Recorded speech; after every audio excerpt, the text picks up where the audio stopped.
ठाकरवाडी विठे चितळवेढे मार्गावर वारंवार घडणाऱ्या अपघातांमुळे स्थानिक त्रस्त झाले आहेत। समर्थ गावकरीचे संपादक डॉक्टर विश्वासराव आरोटे यांनी या समस्येची दखल घेत आमदार डॉक्टर किरण लहामटे यांच्याशी संपर्क साधला आहे। आमदार लहामटे यांनी प्रवरा नदी पात्रालगत साईड भिंत बांधणे, अतिक्रमण हटवून रस्ता रुंदीकरणाची कामे तातडीने सुरू करण्याचे आदेश दिले आहेत। ग्रामस्थांनी या निर्णयाचे स्वागत करीत अंमलबजावणीची मागणी केली आहे। नमस्कार। आज एक घटना झाली जो विटा ठाकरवाडी ते चितळवेढे रस्ता आहे, त्याच्या एका काठाड्याला त्या रस्त्यावरतून ट्रॅक्टर खाली कोसळला। त्याला कारणही तसंच आहे की तो रस्ता थोडासा असुरक्षित आहे, पण आता नव्यानं त्या रस्त्याची बांधणी चालू आहे, रस्ता होतोय।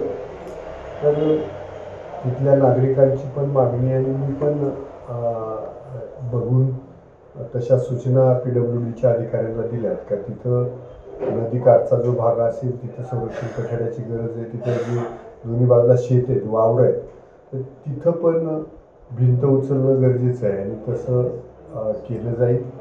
निधी आधी पण दिला आहे आणि अजूनही लागला तर देण्यासाठी मी तयार आहे।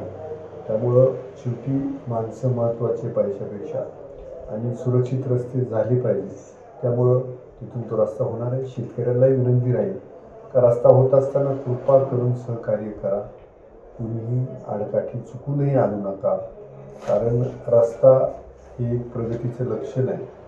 एक सुविधेसाठी रस्ता चांगला असणे गरजेचं आहे आणि ते काम माझ्याकडनं होत आहे।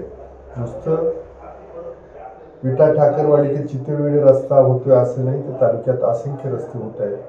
जो स्पीड मागच्या काळात होता तो स्पीड इथून पुढच्याही काळात आणि किंबहुना त्याच्यापेक्षा स्पीडनं कामं केली जातील हे या निमित्ताने सांगतो। धन्यवाद। महाराष्ट्राचे सर्वमान्य दैनिक समर्थ गावकरी अहमदनगर, पुणे, नाशिक, जळगाव, धुळे, नंदुरबार, सोलापूर, कोल्हापूर, सांगली, सातारा, मुंबई, ठाणे, पालघर, रत्नागिरी, रायगड, सिंधुदुर्ग, नांदेड, उस्मानाबाद, बीड, औरंगाबाद, नागपूर, गडचिरोली, भंडारा, गोंदिया, अकोला, यवतमाळ, बुलढाणा येथून एकाच वेळी प्रसिद्ध होणारे एकमेव दैनिक, सर्वसामान्य जनतेचे खुले व्यासपीठ।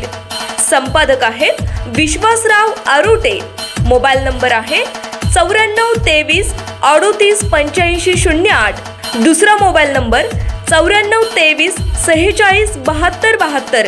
तिसरा मोबाईल नंबर 75 88 15 0001। वेबसाईट आहे sgavkari.com। मेल आयडी आहे aklgavkari@gmail.com।